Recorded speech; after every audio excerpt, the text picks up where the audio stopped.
l'affaire qu'il est communément appelée l'affaire Dr Niang, Dr Babacar Niang, pour le nommer. Il y a lieu de préciser que le 18 mars 2023, une plainte régulière a été formulée par le sieur Cheikh Tidiane Ly, représentant la famille de la victime feu Mamadou Ly, et M. Bamba Fall, maire de la commune de Médina. Cette plainte a été dirigée contre le docteur Babacar Niang, propriétaire et administrateur de la clinique Souma Assistance 6 à la cité Keur-Gorgui, et le docteur Cheikh Mbacké Medina Sey, médecin généraliste. Et dans cette plainte, il dénonçait des faits d'homicide involontaire sur la personne de la victime. Il dénonçait aussi des faits de non-assistance à personne à danger. Il dénonçait aussi les faits de mise en danger de la vie d'autrui suite au décès du sieur Mamadou Ly, qui est né le 21 mai 1989 et qui exerçait la profession d'agent municipal au niveau de la mairie de la Médina. Au reçu de cette plainte, pour des faits spécifiés dans le cadre de cette plainte, bien naturellement, une enquête a été ouverte pour situer des responsabilités. Et donc, dans le cadre de cette enquête, les représentants du plaignant, le plaignant a été entendu, notamment le sieur Cheikh Tidiane Ly, qui représentait la famille du défunt Mamadou Ly. Le maire Bamba Fall lui-même, signataire de la plainte, en tant qu'employeur de l'agent municipal Mamadou Ly, ont été entendus. Et ils ressortissaient de leur enquête des faits susceptibles de constituer des présomptions graves et concordantes pouvant justifier la poursuite de l'enquête à l'encontre des personnes susnommées le docteur Babacar Niang et le sieur Cheikh Mbacké Medina Sey, médecin généraliste. Donc à la suite de ça, une enquête a été ouverte basée sur cette dénonciation sous forme de plainte régulière et contre personne dénommée, à savoir le docteur Babacar Niang, propriétaire de Souma Assistance, copropriétaire même je dirais parce qu'il a su avec son épouse, et le docteur Cheikh Mbacké Medina Sey, médecin généraliste. Les plaignants ont été entendus, des témoins ont été entendus.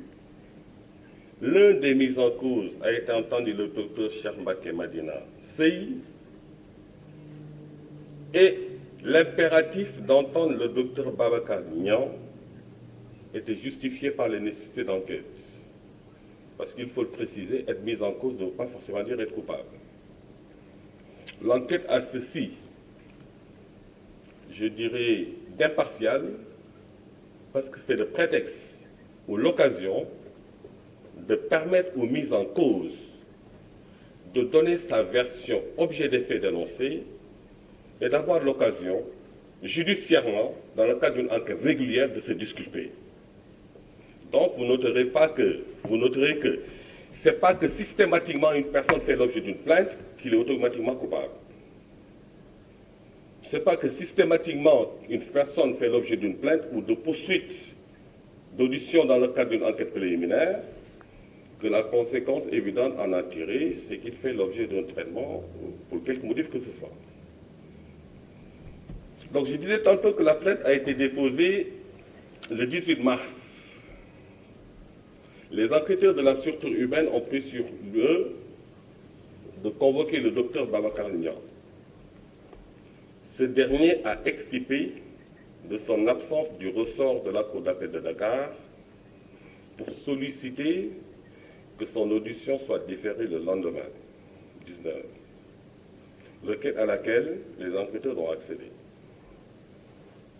Le 19, convoqué à nouveau, le docteur Babacar Niang a laissé entendre qu'il était en déplacement dans le Fouta, particulièrement dans le village de Médina Ndiagbé. Et invite lui a été encore fait de venir déférer à la convocation, eu égard aux nécessités d'enquête, parce que sa déposition demeure essentielle pour situer les responsabilités dans cette affaire. Le 19, le docteur Babacar Niang avait promis de déférer à la convocation des enquêteurs le même jour, parce que Fouta, Médina Ndiagbé serait à 90 km ou 91 km après Saint-Louis. Le 19, le docteur Babacar Niang ne s'est toujours pas présenté. Toutes les personnes mises en cause ont été entendues, notamment le docteur Cheikh Mbacké Médina Sey. Le 20,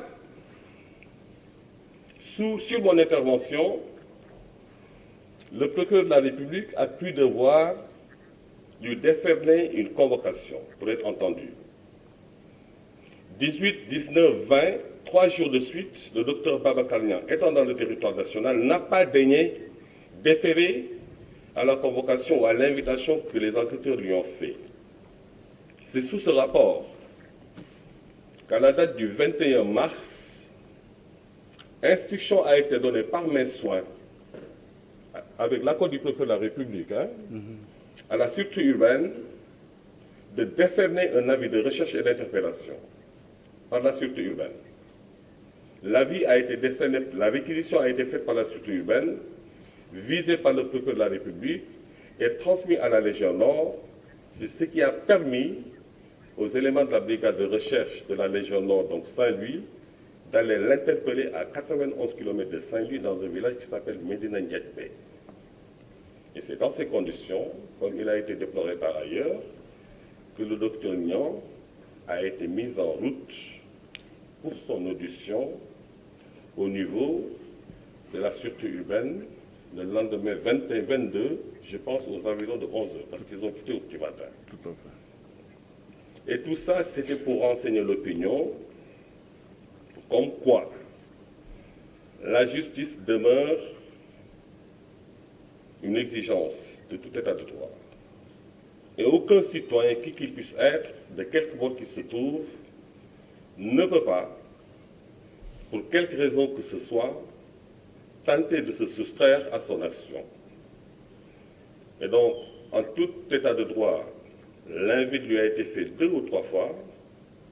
L'attente a duré, eu égard à l'urgence que tout le monde connaît et que tout le monde partage, du 18 jusqu'au 22, il était impératif que les enquêteurs usent des moyens légaux que leur offre le Code de procédure pénale dans le cadre d'un état de droit pour le contraindre à venir déférer à leur convocation.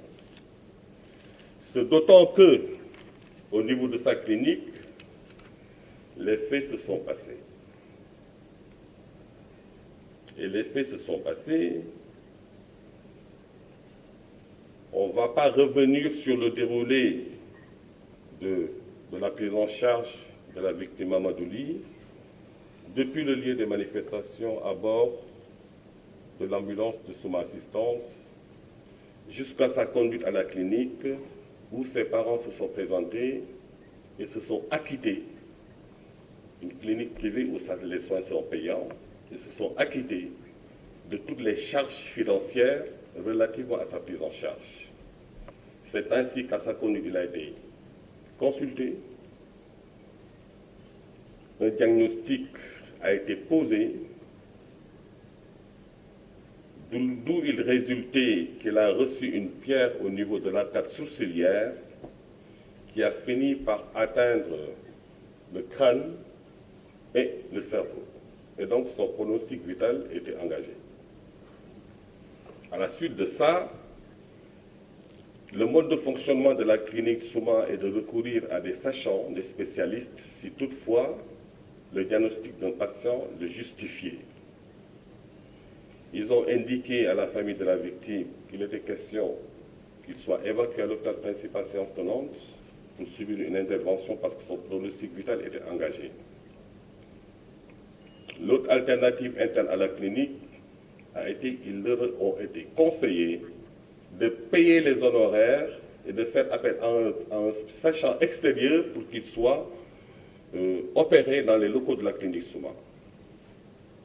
Et cela à 18 heures. La famille s'est acquittée des honoraires inhérents à l'opération envisagée. Et depuis 18 heures, la clinique a reçu d'autres patients qui apparemment ont été l'élément déclencheur de la négligence sur la victime Mamadouli. Mais en tout état de cause, l'enquête a pu établir que depuis son évacuation à la clinique, son pronostic vital était prononcé.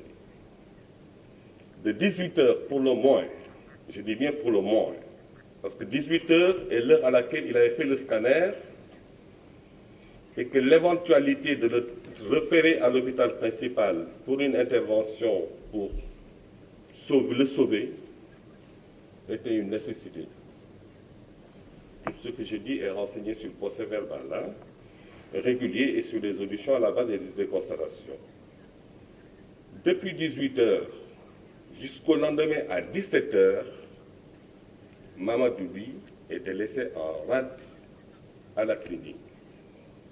Il n'a été consulté par aucun médecin, il n'a été soulagé par aucune sage-femme, encore moins des aides-soignants.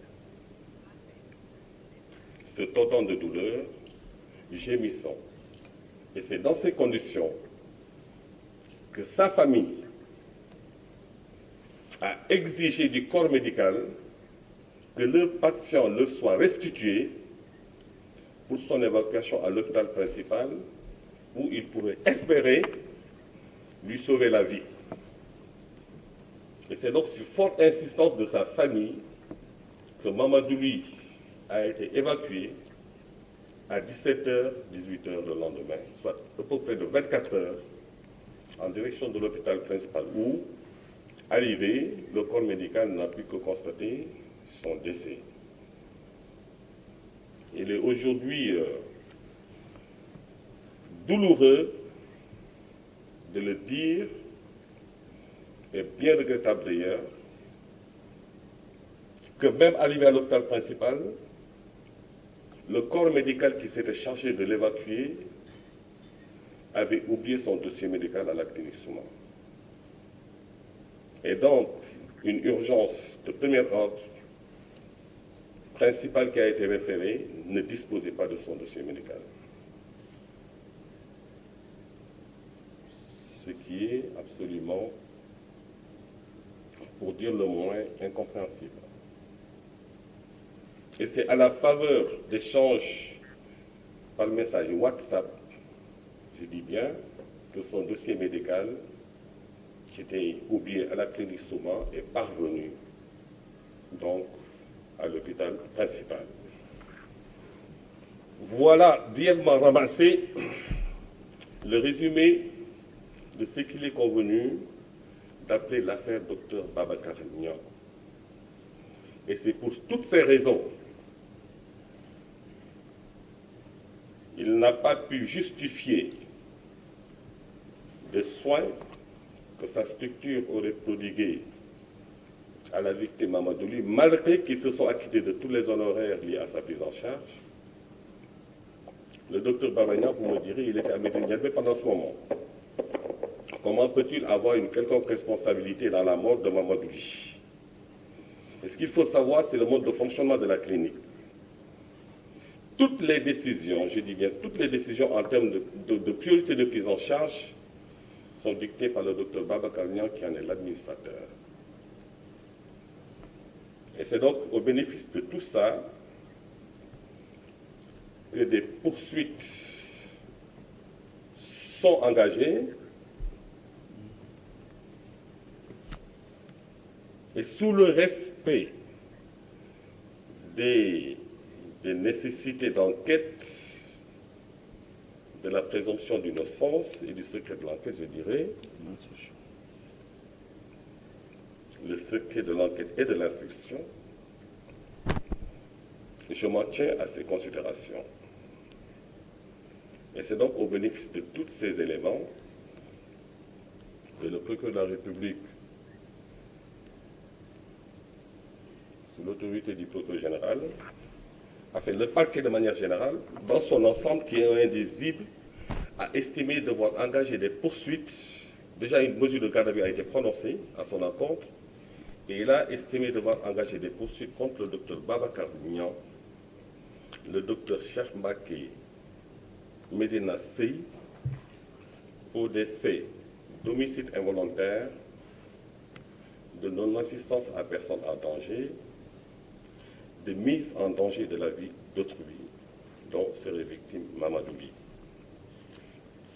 Il faut préciser à ce stade que la clinique Souma, étant une SARL, société à responsabilité limitée, dont, avec deux associés que sont le docteur Babacar Niang et son épouse Madame Saïda Berthe, donc cette clinique Souma, en tant que structure privée, est installée dans les poursuites.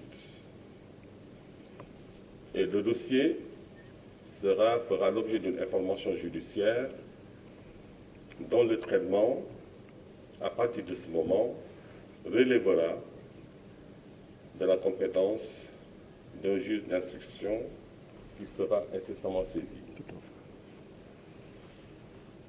Alors, sur ce dossier, voilà les éléments d'éclaircissement ou d'information que je voulais porter